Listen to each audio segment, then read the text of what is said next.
Hello everyone and welcome to this edition of the Daily Cannon Tactics Board. Stephen Bradley here bringing you the tactical tweaks and quirks that came from Arsenal's rather impressive 3-1 home win against Aston Villa last night. It is currently 3 a.m. as I am recording this thanks to a late night, non-alcohol related unfortunately. But the world of content waits for no man, so we're making sure you get this out Saturday morning as you expect. And yeah, very, very happy with the result, very happy with the way they played.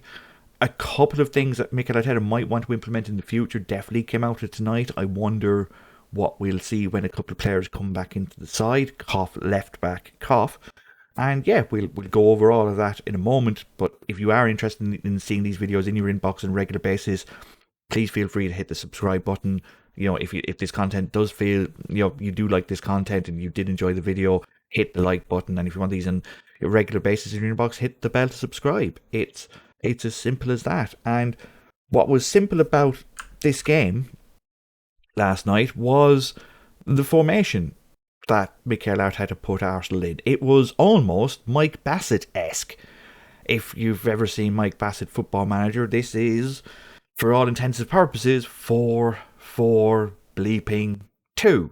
It's kind of 4-2-3-1 in a way, with Lacazette definitely playing more as a 10 than a 9, and Aubameyang playing more as a 9 than a 10. But I suppose it's almost your big man, little man approach, where the big man drops deep to link up play and the little man runs on. Except, of course, Aubameyang's 3 inches taller than Lacazette. But what Lacazette did brilliantly tonight is something that's been missing a little bit of late, and he was just helping link up the play a lot more.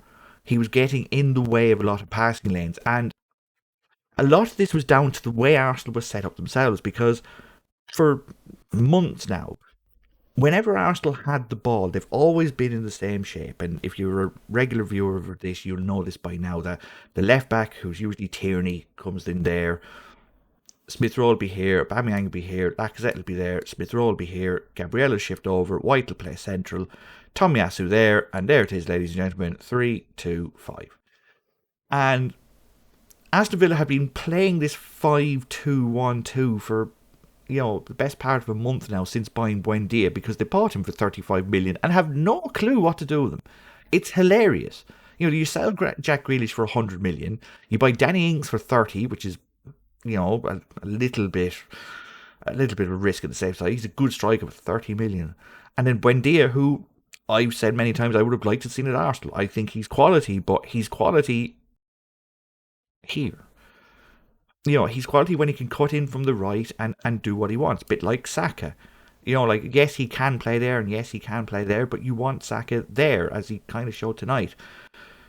Buendia's the same, and putting Buendia here left Villa very, very, very, very narrow.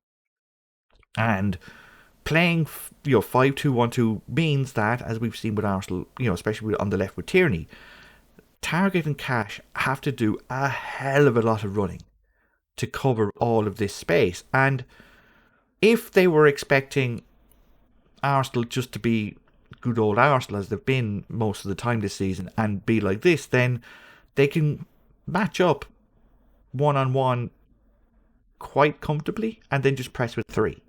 They can rely on man marking, they can rely on sitting deep if they want, as long as they keep good discipline and good shape. Arsenal eventually are just going to basically do what they usually do, which is stand still, not run, and then you can just mark them and just watch them stand in front of you and you'll deal with it. And if Aston Villa were expecting that, they got a shock, because for the first time nearly since Arteta took over, the left back wasn't told to bomb on at every opportunity. He was still told to bomb on, but, and this is the key, because whilst Tavares and Tomiyasu as well a little bit contributed to the attacking phase, they didn't do it all the time.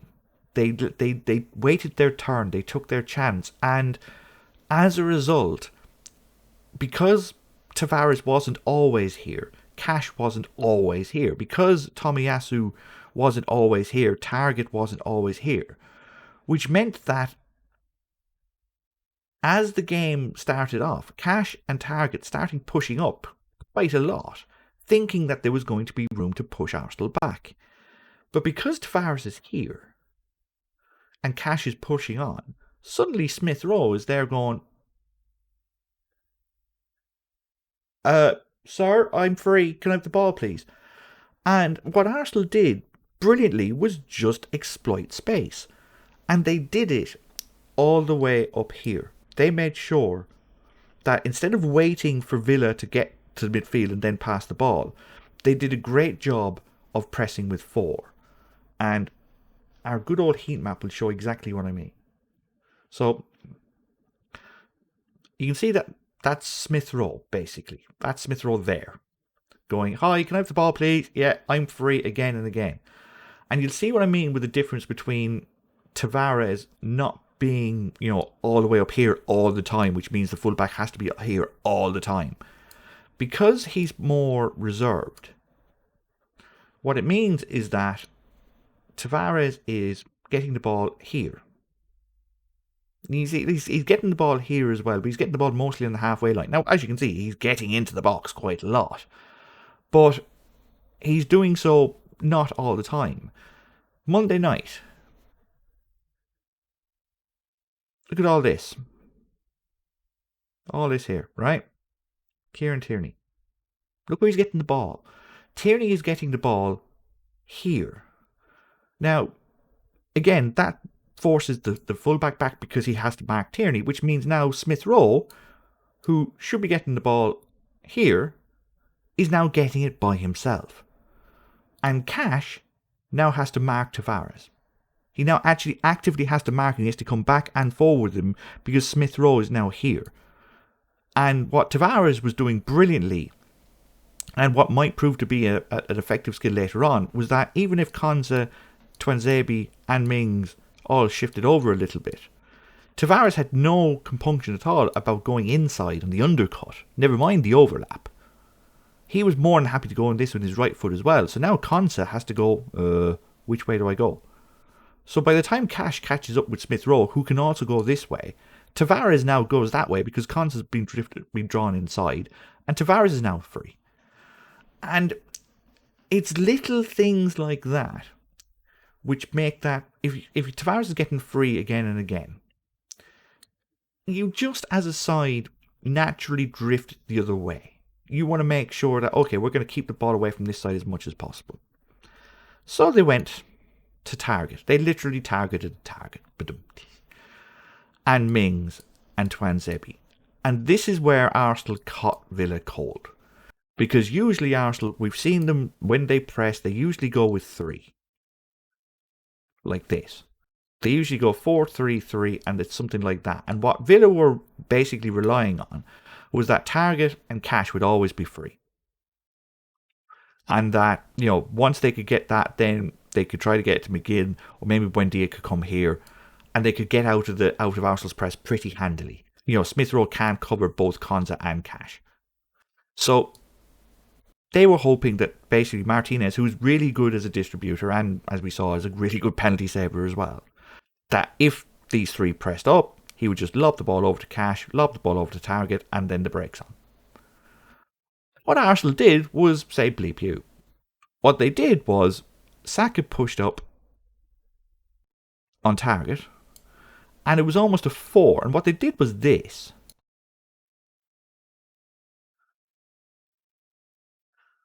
And they went, go on then, pass it. And then, even if Louise went right and McGinn went here, what Lokonga and Partey did brilliantly, they just stood in the way, in the lines. And Tomiyasu then and McGinn would go there. And they would basically dare Villa to pass it out. They would go, right, okay, on you go. And if Mings goes left, they pounce. If it goes to Tuanzebe, Lacazette and Aubameyang go in. Goes to Konsa, Smith Rowe is in. If he can get to Cash, Lokonga goes there. Arsenal had a plan. Arsenal actually had a method of attack in making Villa just punt the ball long down to versus Gabriel and Ings, which Gabriel was eating Ings for breakfast all day. And what it did was it made Villa panic. It made Villa get uncomfortable. It didn't let them settle. It didn't let them get on the ball early. And time and again, Arsenal would just, instead of, almost like springing a trap, like literally, like when you spring a mouse trap, you hear that twang when it goes off. They were more than happy to, wait for a few seconds, let Villa get a little bit comfortable, and then all of a sudden, wang, wang, wang. And then, poof, long ball, Arsenal get, usually, like I said, Tomiyasu was beating Watkins in the air, White was sweeping up. It was just easy for Arsenal to get into Villa's faces. And on the occasions where Mings did get it to target, Mings did get it to Luiz, Lacazette was crucial in doing two things. One, if he did track back and he got the ball, even if Mings and Twanzebe and Konza pushed up, and he was able to get it in midfield, he immediately gave it to someone. It was immediate. It's like, here, get rid. I don't want it. Get rid of it. Here, you start, and the attack would start straight away. He wasn't just interested in getting the ball. He was interested in getting the ball to give it to someone so that they could attack. And time and again, it would leave Saka 1-on-1 with Target, which was a mismatch from the start. It would, if he got it this side, he would immediately give it to Smith Rowe. Cash would go in and go, oh no, I've got someone. And then Tavares go beep beep, and off he'd go. They gave Villa, almost a headache in trying to figure out which one to pick up. Like we've seen Man City do this before, where they just swarm all around you. And Arsenal got their just deserves, but they got their just deserves from almost a set. Well, it was a set piece, but they put Villa under so much pressure that Villa were forced to basically camp in their own area for 20 minutes because they could not get the ball out. Anytime they got past Smith Rowe, Saka, anytime the ball got this way, either Partey and Lokonga would intercept it because it was a bad pass because it was rushed, or Target could get smothered or Cash would get smothered, and the ball would be knocked long. It was, it was brilliantly executed. It was not the most complicated plan. It's more effort than anything, but, and as we saw later in the game, Lacazette could only do it for an hour. But his constant hassling and harassing of the Villa centre-backs and the Villa centre midfielders meant that they felt they had no time. They felt that there was always someone breathing on their shoulder and they had to get rid of the ball quickly. And as a result, they couldn't get the ball into Buendia at all. They were constantly mishitting passes to Partey, to Lokonga. And what Arsenal were able to do was just build pressure, and then, get a corner. Partey finally gets his first goal for Arsenal, off his shoulder and in. Second goal, again, Lacazette gets the ball deep. A lot of harassing of the centre-backs. Manages to basically turn the ball over there from a corner, gets his foot in just before target. It's a penalty and it's 2-0 and the game's over. And then Villa, who are like looking around and going, well, we can't play like this anymore. This is, we're going to get hockeyed 4 or 5-0 if we keep playing this, made a change. To Dean Smith's credit, he went, I don't need 5 at the back. Clearly this isn't working. I'm bringing on Leon Bailey, who's a right winger.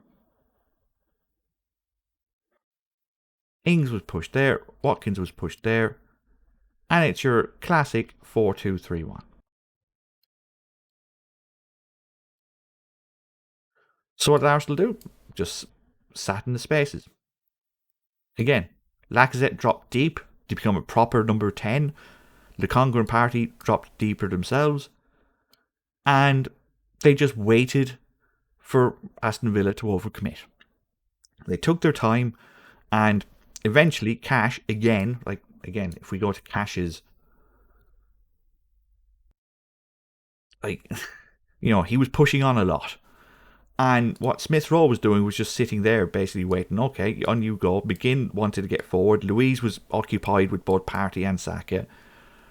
And anytime Villa tried to put a press on, they tried to go at one side like this, Arsenal just kicked the ball over the other, just literally kicked the ball over it. Just went bang, 60-yard ball, and off they'd go down the right. And if they tried to do it this way, And Ings got in, Tomiyasu, bang, straight to Tavares, and they're in again. They just did this time and time again. It was a very broken effort by Villa today. There was no coordination to it at all. And Arsenal took full advantage, and nobody took fuller advantage, if that's such a thing, than maybe the most intelligent man, at least footballing wise, on the pitch, which is Emile Smith-Rowe. He was superb. He knew exactly where to be. That was both most effective for himself and his teammates. Like I said, he just hovered here. It was very reminiscent of, it's strong praise, but Robert Pires, where he would just sit, he was never really a left midfielder. He was always a number 10 playing left midfield. So he'd go in like this. But he would constantly draw people in. Like if Cash was back here and Konsa was here, he would make sure that he would wait for Tavares to go. Then Konsa would see him. Then Cash would see him, and Smith-Rowe would keep going. And for the goal, when Cash was caught upfield, Konsa and Aubameyang, and Aubameyang plays that beautiful flicked ball that he's done twice with Smith-Rowe now. Smith-Rowe makes sure that he gives him enough space possible. Like, he could get close to him to try and play 1-2, but he doesn't. He makes sure he's wide so that it gives Aubameyang as much margin of error as possible. It's a perfect ball. The defender gets back. Mings gets back. He takes his shot, deflects off Mings, goes in off the post and in. Sometimes your luck's in. And that was it. 3-0, game over. Were Arsenal a little bit unlucky to concede at the end? Maybe, but at 3-1, when Lacazette was taken off for Odegaard and, Saka taken off and Aubameyang taken off, the impetus was gone. 5 minutes to go in the game, the tempo slowed down, the aggression was gone. Like everything that got Arsenal into a position to win left. And that's going to be something that needs to be worked on when Arsenal aren't 3-0 up with 10 minutes to go.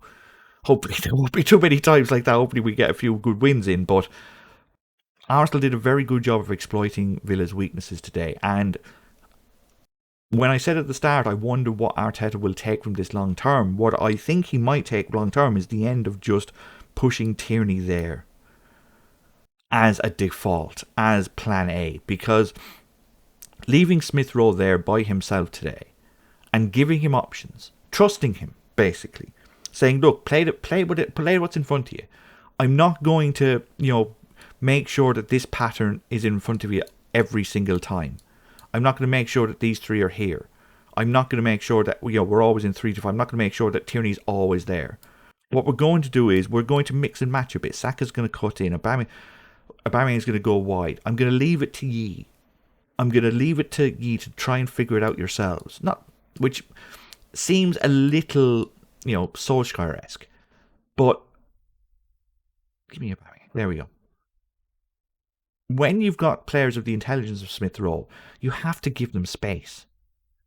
And I just wonder, thanks to Tavares' good performance tonight, and thanks to Tierney, they said he got a bruised ankle. Hopefully it's just they give him a little bit of a rest.